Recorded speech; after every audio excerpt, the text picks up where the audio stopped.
Mari kita mari kita tunduk kepala. Bapa di surga, Bapa yang kami panggil, kami kenal di dalam nama Yesus Kristus. Betapa besar cinta kasih-Mu kepada kami, hingga pada malam hari ini kami boleh ada sebagaimana kami ada.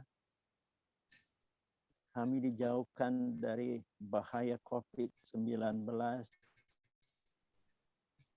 Kami boleh bersekutu bersama-sama.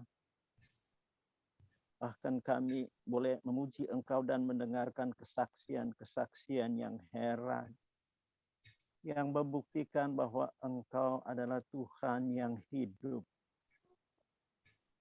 Terima kasih Tuhan untuk malam hari ini. Kami juga sudah memuji-muji Engkau di dalam puji-pujian yang kami barusan naikkan. Tuhan, saatnya kami akan duduk diam mendengarkan suara-Mu.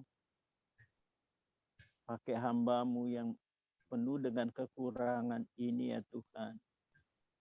Layakkan hamba menjadi corong malam hari ini. Urapi hamba-Mu ini agar apa yang keluar dari mulut bibir hamba-Mu ini bukan lagi pikiran manusia, tetapi firman Tuhan yang mengalir dari tahta-Mu yang kudus, yang Kau rindu disampaikan kepada kami. Hamba berdoa untuk semua kami yang mendengarkan malam hari ini, dimanapun suara ini didengar. Jamah hati dan pikiran mereka semuanya ya Tuhan. Agar firman-Mu ini tidak berlalu begitu saja, tapi boleh termeterai di dalam pikiran dan hati kami. Dan Roh Kudus beri kami kemampuan untuk melaksanakan firman-Mu itu di dalam kehidupan kami. Kami tidak mau menjadi hanya pendengar-pendengar yang baik, tapi kami mau menjadi pelaku-pelaku firman. Roh Kudus yang memampukan kami. Bersabdalah Tuhan, kami semua siap untuk mendengarkan suara-Mu. Hanya di dalam satu nama yang indah, nama Yesus Kristus, kami sudah berdoa dan senantiasa bersyukur kepadamu. Amin.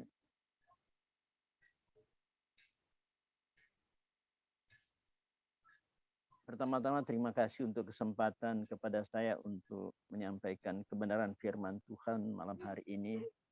Kita sudah diberkati dengan kesaksian-kesaksian yang luar biasa oleh teman-teman saya, Pak Susanto, luar biasa apa yang disampaikan. Saya senang sekali Pak Susanto boleh berkata bahwa kehidupan orang-orang percaya selalu menghadapi banyak ujian, banyak pencobaan. Karena Tuhan sedang membentuk kita. Kita juga dengar kesaksian dari kawan saya Benny, jambulnya sangat khas dari Benny, tidak pernah turun jambulnya. Kesaksiannya juga luar biasa, begitu juga dengan Ibu Jenny. Semuanya ini untuk memuliakan Tuhan, untuk membuktikan bahwa Tuhan itu hidup dan Tuhan dekat dengan kita orang-orang percaya dan memperhatikan kehidupan kita. Malam hari ini judul yang sudah disampaikan adalah pelayanan dengan kaki telanjang, atau bahasa Inggrisnya The Power of Barefoot Ministry. Kedengarannya aneh, pelayanan tidak pakai sepatu, tidak pakai kasut. Tapi mari kita dengarkan firman Tuhan ini. Kita akan membaca dari kitab Yosua, pasal yang kelima ayat 13 dan 15. Yosua pasal 5 ayat 13 dan 15. Lembaga Alkitab memberi judul Panglima Bala Tentara Tuhan. Ketika Yosua dekat Yeriko, ia melayangkan pandangnya. Dilihatnya seorang laki-laki berdiri di depannya dengan pedang terhunus di tangannya. Yosua mendekatinya dan bertanya kepadanya, "Kawankah engkau atau lawan?" Jawabnya, "Bukan, tapi akulah panglima bala tentara Tuhan.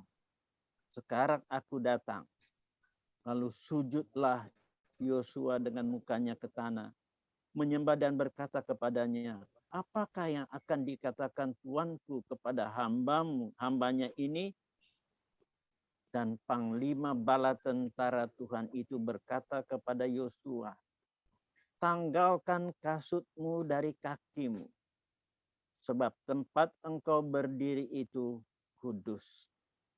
Dan Yosua berbuat demikian.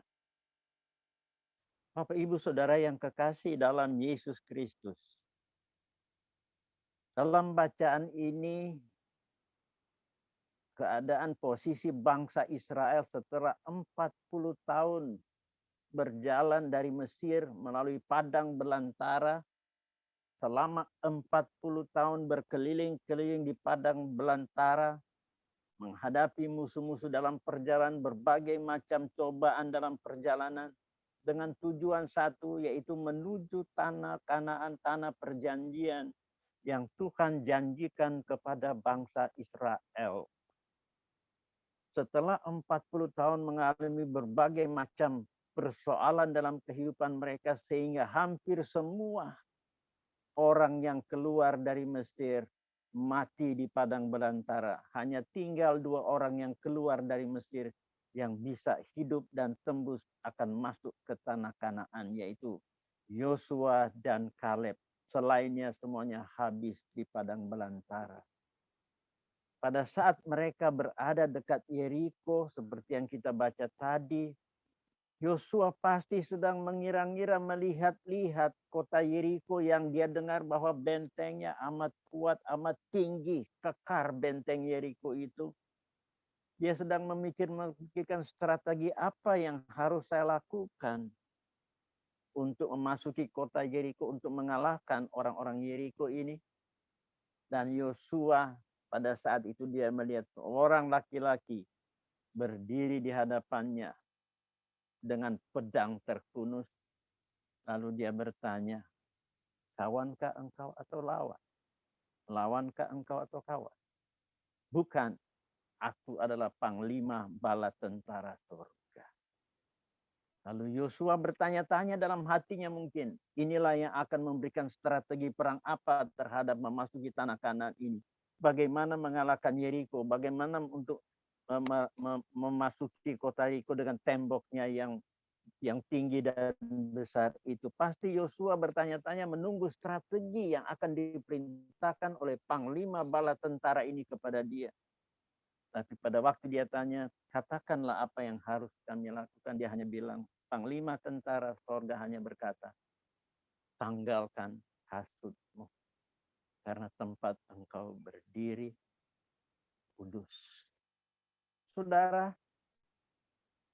hanya itu yang diperintahkan kepada Yosua untuk memasuki, untuk memerangi orang-orang Yeriko yang kuat itu.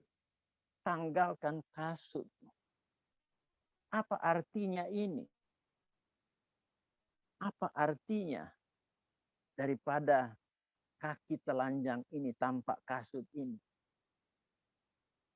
Di dalam Alkitab ada beberapa banyak kali kita membaca tanggalkan kasut. Musa pada waktu dia berhadapan dengan Tuhan dengan belukar yang yang sedang dilalap api itu tapi tidak terbakar belukarnya. Tuhan pun berkata kepada Musa, "Tanggalkan kasutmu." Daud di dalam 2 Samuel 15:30, pada waktu dia keluar dari Yerusalem karena pemberontakan Absalom anaknya, maka Daud keluar dari istana dan dikatakan di dalam 2 Samuel 15:30, Daud keluar istana dengan kaki telanjang. Bacaan tadi Yosua 5 mengatakan Yosua disuruh menanggalkan kasutnya. Yesus berjalan dari Golgota, berjalan ke Golgota melalui jalan penderitaan itu dengan kaki tanpa kasut. Anak yang bungsu yang hilang pada anak yang dalam cerita anak yang hilang, anak yang bungsu ini, pada waktu dia menyadari dirinya, dia pulang ke rumah bapaknya dengan kaki telanjang tanpa kasut.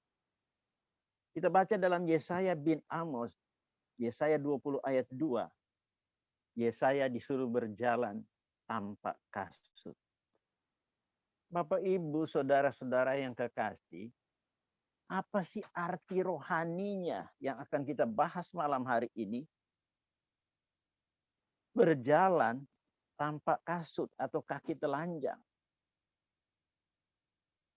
Dahulu kala, sebagai tanda daripada seorang budak atau hamba, tanda yang jelas adalah budak tidak memakai sepatu, tidak memakai kasut. Itulah salah satu tanda yang menyolok dari seorang budak bahwa dia tidak berkasut. Oleh karena itu, pelajaran pertama malam hari ini, pada waktu Yosua diperintahkan tanggalkan kasutmu. Artinya Yosua dan bangsa Israel harus menempatkan dirinya sebagai hamba, sebagai budak. Yesus datang ke dunia menempatkan dirinya sebagai hamba dan dia menjadi pelayan. Waktu anak yang hilang pulang, dia bertobat. Pada waktu dia ada di kandang babi, dia tidak tahu mau makan apa. Bahkan babi punya makanan, dia tidak punya makanan. Maka dia menyadari akan dirinya. He came to himself. Dia menyadari dirinya. Dan dia katakan, di rumah Bapakku semua budak-budak itu makan kenyang-kenyang. Tapi aku di sini, makanan babi pun tidak ada yang memberikan kepadaku. Dan dia berniat untuk pulang. Dan pada waktu dia berniat untuk pulang, dia berkata, aku telah berdosa. Aku akan pulang dan aku tidak akan mau diangkat lagi menjadi anak. Aku akan menjadi budak ayahku. Karena aku tidak layak lagi menjadi anak. Oleh karena itu waktu anak bungsu ini pulang, dia pulang dengan kaki telanjang untuk menunjukkan saya menjadi budak. Tapi kita tahu pada waktu dia disambut oleh ayahnya dipeluk. Bahkan ayahnya berlari-larinya menyampaikan dia. Dan bapaknya berteriak kepada hamba-hambanya, bawakanlah pakaian jubah yang terbagus. Kemudian bawakanlah sepatu, karena dia tidak pakai sepatu. Dan bawakanlah cincin. Artinya anak ini direstorasi. Bapaknya tidak menerima dia sebagai hamba. Tapi bapak menerima kembali dia sebagai anak. Tapi dia sudah siap menjadi hamba. Dan dia pulang tanpa sepatu. Untuk menunjukkan I'm ready to serve you. Nah, yang pertama tanpa kasut ini adalah siap menjadi hamba. Nah, Bapak-bapak, Ibu, Full Gospel Businessman Fellowship International, ini kebanyakan bos-bos semuanya. Ada yang pengacara, ada yang punya perusahaan, ada 10, ada 20. Bos-bos semuanya. Ada yang profesi dokter. Pendeknya semuanya punya posisi, punya kedudukan. Now, to serve God, kita harus menanggalkan sepatu. Apa yang akan terjadi kalau kita melayani tanpa kasut? Artinya kita yang tadinya punya posisi, punya kedudukan untuk melayani Tuhan, kita harus menanggalkan semuanya itu. Untuk menjadi hamba, untuk patuh kepada Tuhan. Jadi yang pertama menjadi hamba, yang kedua, kalau kita dari seorang punya posisi, punya kekayaan, punya kedudukan sebagai businessman, untuk menjadi hamba, kita harus melepaskan kekayaan kita, kita harus melepaskan kedudukan kita to serve Untuk melayani kita harus bisa melepaskan, berarti kita harus rendah hati, merendahkan diri, humble heart. To serve God, you have to be humble. Untuk melayani Tuhan kita harus rendah hati. Yesus sudah menunjukkan sebagai keteladanannya. Dia turun ke dunia ini, dia lahir di kandang. Dia bukan lahir di hotel bintang 5 atau di puri atau di kastel, di istana. Tapi dia turun dari ketinggiannya di sorga. Dia turun ke bumi ini dan dia lahir di kandang binatang. Dia merendahkan diri. Dan dia berikan contoh, dia mau membasuh kaki murid-muridnya. Kalau Yesus bisa merendahkan diri demikian, siapakah kita yang tidak mau merendahkan diri? Untuk melayani Tuhan kita harus merendahkan diri. Dengan melepaskan seluruh atribut-atribut kita, kekayaan kita, kepandaian kita, kedudukan kita. Dan kita senantiasa mendahului orang lain untuk melayani Tuhan. Kita tidak bisa aku yang lakukan. Selalu mengalah karena kita adalah orang yang rendah hati. Untuk berteman di dalam full gospel kita tidak memilih teman. Selalu meminta maaf lebih dulu. Orang yang rendah hati selalu minta maaf lebih dulu. Saya punya sopir dulu, mau berangkat ke airport cepat-cepat. Saya suruh sopir cepat-cepat, malah dia lelet-lelet banget. Sampai, aduh. Pokoknya darah tinggi, lihat dia. Lampu sudah dari jauh, sudah masih hijau, dia berpelan-pelan, pelan-pelan. Dia nggak mau cepat. Sampai tiba di situ, udah lampu kuning harus berhenti. Saya teriak-teriak di mobil, marah-marah dia. Tapi sampai di airport masih ada waktu. Holy Spirit berbicara kepada saya. Kau harus minta maaf kepada sopir. Wow. Saya patuh kepada Tuhan. Belum turun, saya bilang sama sopir saya, maaf ya tadi saya teriak-teriak agak keras. Oh nggak apa-apa, nggak apa-apa. Saya minta maaf ya, maafin ya. Sebagai orang yang punya kedudukan siapapun kita harus bisa merendahkan diri, mendahulukan orang. Lebih dulu selalu meminta maaf kepada siapapun. Meskipun kepada orang yang kita anggap dirinya paling layak, kita tidak anggap kita paling layak, kita selalu mendahulukan orang. Dan saya praktekkan ini dalam rumah saya juga. Hampir setiap sore saya ada waktu, saya bikinkan roti untuk pembantu saya. Saya bikin roti buat dia, buat makan, buat minum kopi sore saya bikinin, saya bakarin roti, saya olesin selainya dan saya kasih hampir setiap sore saya berikan ini kepada dia. Saya mau melayani kepada mereka untuk menunjukkan bahwa kita dapat melayani dan dapat merendahkan hati kita senantiasa. Orang yang rendah hati selalu cepat mengampuni.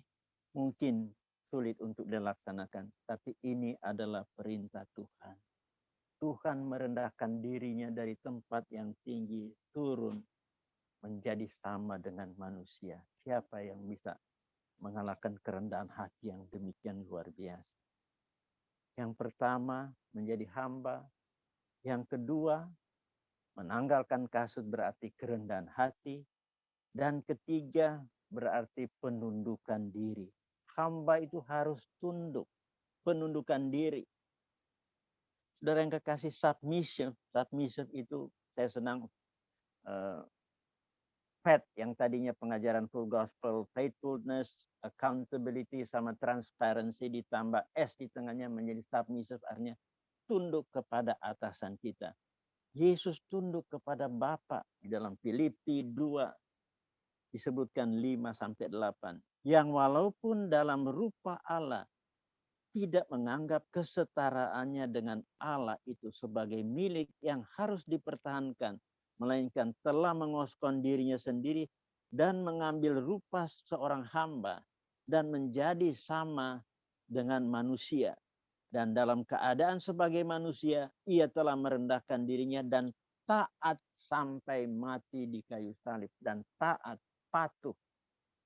Ketiga pelajarannya kita harus patuh, tunduk kepada Bapa di sorga, tunduk kepada atasan kita di dalam persekutuan ini.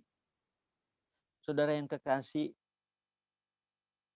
kalau kita menanggalkan kasut kita, kita melayani tanpa kasut, kita harus tunduk kepada atasan kita. Sudah tahu pada waktu Yosua bersiap-siap memasuki kota Yeriko, dia sedang berpikir-pikir strategi apa untuk memasuki kota Yeriko ini, tetapi dia hanya mendapat perintah untuk menanggalkan kasutnya. Apa artinya itu? Dia harus patuh. Karena apa? Kita tahu pada waktu Yosua mengalahkan Yeriko dengan satu strategi yang tidak masuk akal manusia. Yosua hanya disuruh berkeliling-keliling benteng Yeriko itu dengan musik, dengan membawa tabut, hanya keliling-keliling satu hari berapa kali, dan sampai hari ke-7 mereka hanya patuh kepada Tuhan, kepada perintah untuk mengelilingi kota Yeriko yang temboknya luar biasa. Tentara Yeriko di atas tentu sudah siap dengan tombak dan panah untuk menghadapi mereka di bawah. Mereka hanya lihat ke bawah, mereka keliling-keliling kayak apa ini? Strategi yang Tuhan berikan kepada Yosua, strategi tidak masuk logik akal manusia untuk merontokkan Yeriko. Tapi Yosua diminta patuh. Apa yang diperintahkan, Yosua harus patuh. Karena pelayanan tanggalkan kasut itu adalah pelayanan patuh kepada atasan, patuh kepada perintah Tuhan. Meskipun itu tidak masuk akal. Yosua harus tunduk untuk mengalahkan Yeriko, dan akhirnya kita tahu tembok Yeriko runtuh. Dan kita tahu hanya ada satu bagian daripada tembok Yeriko yang tidak runtuh, yaitu jendela seorang perempuan Rahab, di mana jendelanya tergantung tali kermisi. Sebagai lambang perjanjian antara orang Israel dan Rahab, bahwa Rahab akan diselamatkan.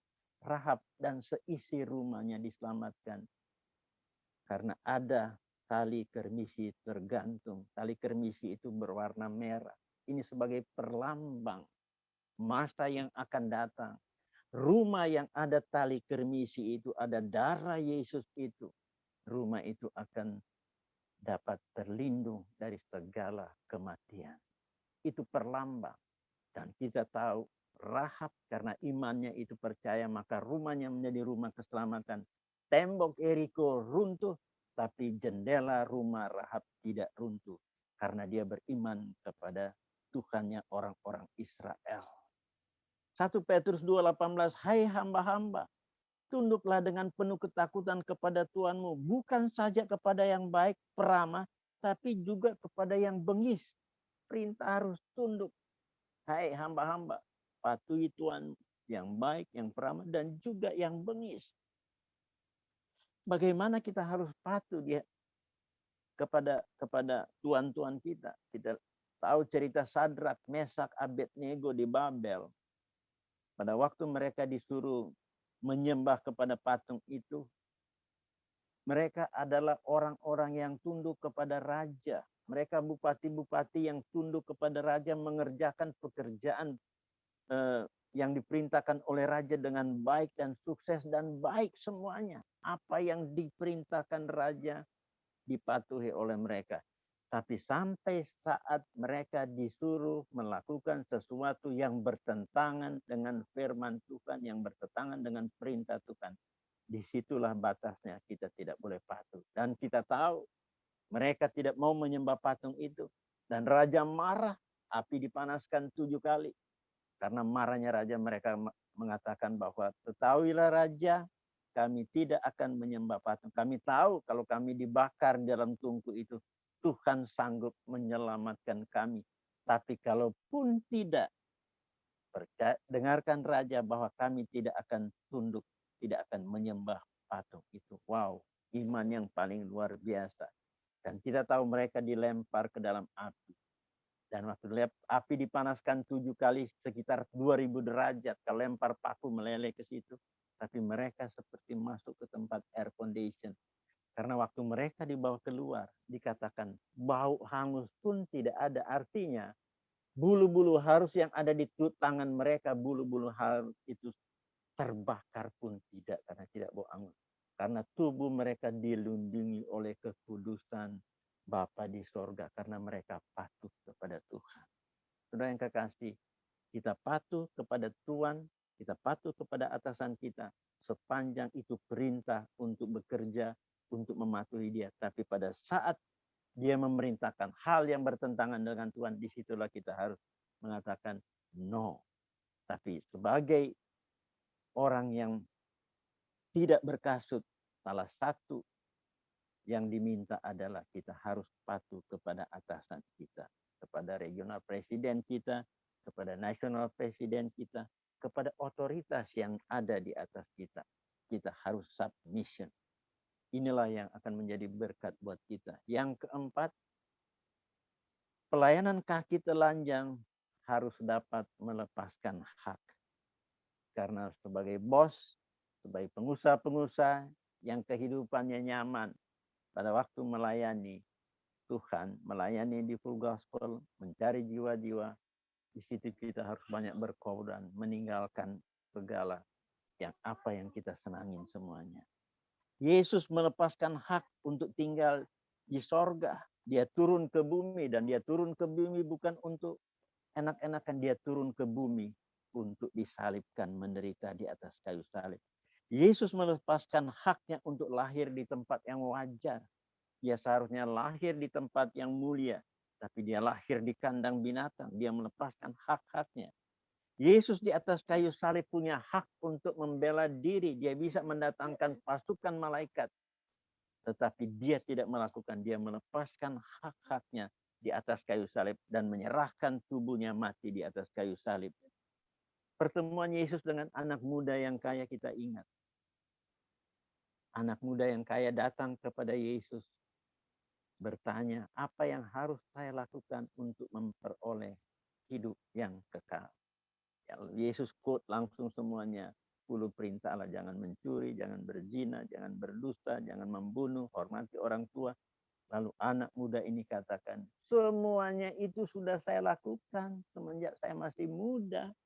Bahasa Inggris mengatakan, semua itu sudah saya lakukan when I was a boy. Jadi masih kecil. Bayangkan anak muda ini, masih kecil dia tidak pernah dari kecil dia tidak pernah berbohong, dia tidak pernah membunuh, dia tidak pernah berzina, dia tidak pernah mencuri, dia menghormati orang tuanya. Pada waktu dia katakan semua itu sudah lakukan, Yesus tidak membantah dia, karena Yesus tahu apa yang dikatakannya itu betul. Anak ini luar biasa. Tapi waktu dia mengatakan itu, Yesus melihat hatinya. Di dalam Yesus melihat hatinya, yang menguasai hatinya bukan lagi Yesus, tapi yang menguasai hatinya adalah Mammon. Lalu Yesus berkata kepada dia, kalau begitu engkau pulang, jual semua, tidak terkecuali semua hartamu itu, dan berikan kepada orang miskin, dan marilah ikut aku. Anak muda itu tidak dapat mengikuti perintah Yesus, dan dikatakan firman Tuhan, anak itu pergi dan hartanya membawa dia ke neraka. Salah satu orang yang bertemu Yesus yang tidak selamat adalah anak muda ini. Perintah Yesus itu, perhatikan perintah Yesus, pergi dan jual seluruh hartanya. Karena apa Yesus berkata demikian? Setiap Yesus memerintahkan kita, selalu didahului oleh perbuatannya. Artinya apa yang dia perintahkan itu, dia pun melakukannya. Baru dia perintahkan kepada kita. Dia tidak pernah memerintahkan apa yang dia tidak lakukan. Sebenarnya dia sedang berkata kepada anak muda begini. Aku punya harta di sorga. Aku yang menciptakan alam semesta ini semuanya. Aku memiliki universe ini semuanya. Wow. Maaf. Ada gangguan sedikit.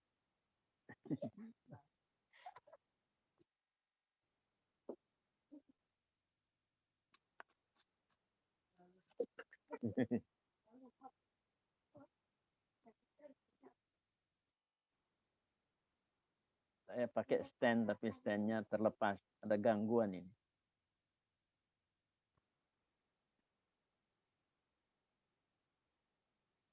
Standnya terlepas. Yesus itu memiliki universe.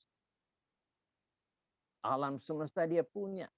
Sorga, kemuliaan, keagungan. Dia tinggalkan semuanya itu untuk turun ke bumi ini. Mati saya sekali supaya dia dapat memperoleh kita. To get you. Untuk memperoleh kita semua. Dia tinggalkan semuanya. Dia lepaskan haknya semua yang ada miliknya itu untuk mendapatkan kita. Dan begitu juga dia minta kepada kita. Kau harus melepaskan semua hak-hakmu atas kepemilikanmu untuk mengikuti aku. Not easy. Tapi apa yang Yesus perintahkan itu, dia sudah lakukan lebih dahulu. Dan dia selalu memberi contoh kepada kita. Dia sudah melepaskan segala-galanya supaya dia bisa mendapatkan kita. Dia dapat menebus kita. Dia dapat menyelamatkan kita. Dan harga yang dia bayar luar biasa banyaknya.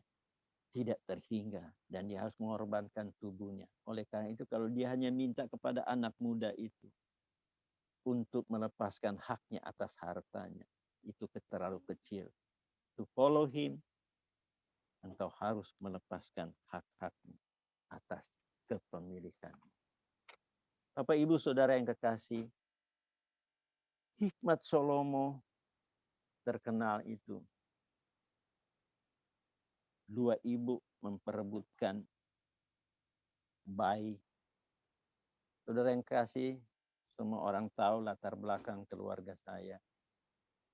Pada waktu anak saya yang paling tua mau menikah, saya tidak dapat menjadi walinya. Karena berbeda paham, berbeda agama. Saya sedih, saya sebagai ayah, tapi itulah kenyataan. Saya ingin memberontak, ingin membatalkan semuanya. Anak saya menangis. Dia bilang, saya lahir di dunia bukan keinginan saya. Pada waktu saya bergumul, karena saya tidak terima, saya sebagai ayah tidak boleh menikahkan dia. Saya diberi gambaran oleh Tuhan mengenai hikmat Salomo ini. Dia bilang, lihat kedua orang ibu ini, mereka memperebutkan bayi. Yang satu mengatakan bayi ini milik saya. Yang satu bayi mengatakan ini milik saya. Dan pada waktu itu Salomo mengambil pedang dan mengatakan taruh bayi ini di atas meja. Bayi itu artinya akan dibelah dua separuh-separuh. Artinya bayi itu akan dibunuh. Lalu ibu yang pemilik bayi itu, dia menyerahkan bayi itu kepada perempuan satu. Dia katakan, berikanlah bayi ini kepada dia. Pada saat dia melepaskan haknya atas bayi ini, pada saat itu Salomo berkata, dialah ibu yang sebenarnya. Berikanlah bayi itu kepada. Banyak persoalan dalam hidup kita yang kita harus banyak melepaskan hak kita untuk kita dapat memperoleh. Tapi kadang-kadang kita serahkan. Kita tidak mau mengalah. Kita selfish. Mementingkan diri sendiri. Kejadian baru saja saya mau ulangi lagi. Anak saya yang kedua, Yohanes. Saya bergumul terakhir malam sebelum dia dipanggil. Saya masih bergumul, sembuhkan dia, sembuhkan dia. Teman-teman saya di Full Gospel, di Gideon mendoakan dia siang dan malam. Tapi kesembuhan itu tidak datang. Rupanya Tuhan mempunyai rencana yang lain. Pada malam sebelum dia dipanggil, saya berdoa dan saya melepaskan hak Tuhan. Saya lebih memilih dia diselamatkan dan bersama-sama dengan Engkau daripada dia disembuhkan. Saya melepaskan hak untuk memiliki Yohanes, untuk diserahkan kepada dia di dalam kekekalan. Pada waktu saya melepaskan hak, saya berdoa kepada Tuhan malam itu. Dan saya menyerahkan dia kepada Tuhan. Besok paginya, pukul 6, Tuhan memanggil dia. Dan saya percaya dengan kesaksian-kesaksian yang ada. Anak saya Yohanes sudah bersama-sama dengan Bapa di surga. Karena kita mau melepaskan hak. Bapak Ibu Saudara yang kekasih. Dalam kehidupan ini, dalam pelayanan pun kita harus banyak melepaskan hak. Terutama para businessman yang biasa hidup dalam kemewahan, hidup dalam hotel sana, hotel sini. Tapi satu saat kita untuk melayani Tuhan harus melepaskan hak. Anak yang hilang melepaskan hak untuk menjadi anak dan akhirnya diangkat menjadi anak. Sebagai pengusaha, full gospel businessman, kita harus banyak melepaskan hak-hak kita. Hak untuk bersenang-senang, kita malah melayani Tuhan pergi ke daerah. Hak untuk bersama-sama dengan keluarga pun kadang-kadang kita korbankan. Hak untuk berlibur kita batalkan karena untuk melayani Tuhan. Hak untuk dihormati kita tinggalkan, kita lepaskan hak kita karena kita melayani Tuhan. Hak untuk menikmati dunia karena perintah Tuhan jangan engkau bersahabat dengan dunia. Kita harus banyak melepaskan hak-hak yang mana kita harus bisa. Seharusnya kita dapat menikmati dunia dengan uang kita, dengan bermacam-macam kemewahan. Tapi karena perintah Tuhan, kita melepaskan hak-hak kita untuk itu. Dan Daud melepaskan haknya waktu dia meninggalkan istana Yerusalem itu. Daud melepaskan haknya sebagai raja. Dia lepaskan haknya, dia berikan kepada Absalom. Dan akhirnya kita tahu, Daud memperoleh kembali kerajaannya itu. Karena dia mau melepaskan haknya. Tuhan akan memperhatikan kita senantiasa. Kalau kita dalam banyak hal mau melepaskan hak-hak kita, bahkan hak legal kita pun kita harus dapat melepaskan supaya Tuhan boleh pakai kita secara luar biasa. Tidak mudah, tapi mari kita senantiasa berdoa.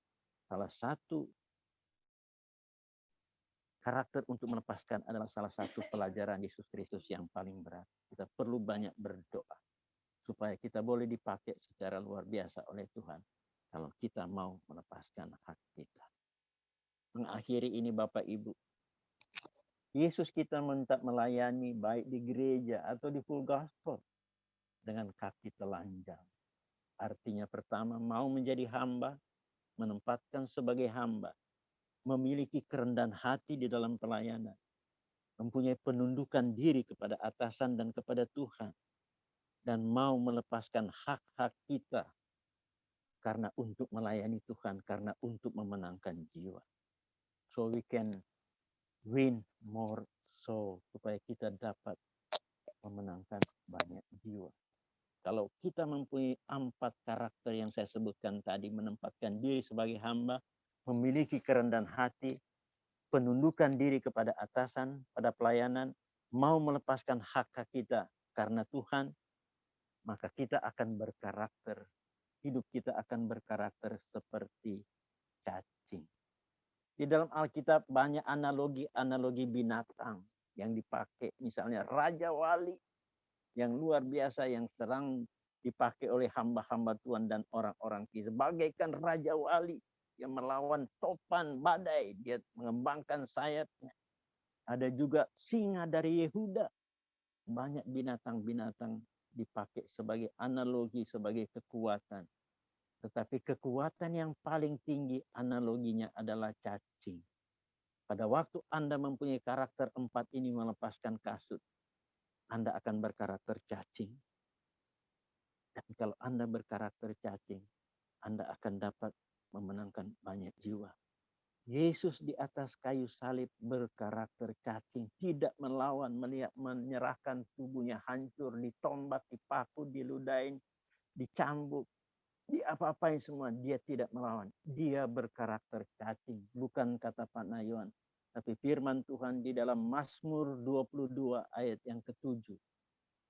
Mazmur 22 adalah nubuatan Mazmur mengenai penderitaan Yesus di salib. Dan dia katakan, I am a worm, saya adalah cacing. Cacing dan ulat, cacing dan ular pada waktu kecil kelihatannya seperti sama. Perbedaannya, pada waktu Anda injak cacing, dia akan menggeliat mati dan menyerahkan tubuhnya. Pada waktu Anda menginjak ular, ular itu akan mematok Anda dengan kuatnya, dia ingin membalas. Perbedaannya itu. Oleh karena itu, marilah kita menjadi berkarakter cacing. Kalau kita mau melepaskan kasut kita, melayani tanpa kasut, mempunyai karakter ini, kita akan berkarakter cacing, maka kita akan memenangkan banyak jiwa. Siapa yang senang mancing? Kalau mancing paling cepat dapat ikan adalah memakai umpan cacing. Menangkap ikan ada lambang pelayanan, lambang penginjilan, memenangkan jiwa. Kalau kita berkarakter cacing, maka kita akan banyak menangkap ikan. Kita akan banyak menangkap jiwa-jiwa. Saudara yang kekasih, bagaimana kita supaya jadi cacing? Kita harus mematikan keinginan daging. Daging yang mati itu akan timbul belatung, akan timbul ulat-ulat cacing-cacing karena mati. Oleh karena itu, marilah kita matikan keinginan daging kita senantiasa mempunyai 4 karakter sebagai orang yang tidak pakai kasut ini dan menjadi berkarakter cacing. Dan kita akan melihat, kita akan banyak memenangkan jiwa-jiwa. Sebagai penutup, saya akan bacakan satu ayat di dalam Yosua 1 ayat 3. Yosua 1 ayat 3. Setiap tempat yang akan diinjak oleh telapak kakimu kuberikan kepadamu seperti yang telah kujanjikan kepada Musa. Saya ulangi, setiap tempat yang akan diinjak oleh telapak kakimu. Perhatikan, secara spesifik dikatakan oleh telapak kakimu, bukan oleh kakimu, bukan oleh kasutmu, bukan oleh sepatumu. Tapi firman ini jelas-jelas berkata setiap tempat yang akan diinjak oleh telapak kakimu. Artinya tanpa kasut. Anda datang dengan kerendahan. Anda datang dengan menempatkan diri sebagai hamba. Anda datang dengan penundukan diri. Anda mau melepaskan hak. Maka Tuhan akan memberikan ini kepada Anda. Di mana tempat kita pergi dengan kaki telanjang, kita akan banyak memenangkan jiwa-jiwa. FGB Men, pergilah, jadikanlah sekalian bangsa menjadi muridmu. Dan baptislah mereka dalam nama Bapa, Anak, dan Roh Kudus. FGB Men, selamat melayani dengan kaki telanjang. Tuhan Yesus memberkati kita semua. Mari kita tunduk kepala.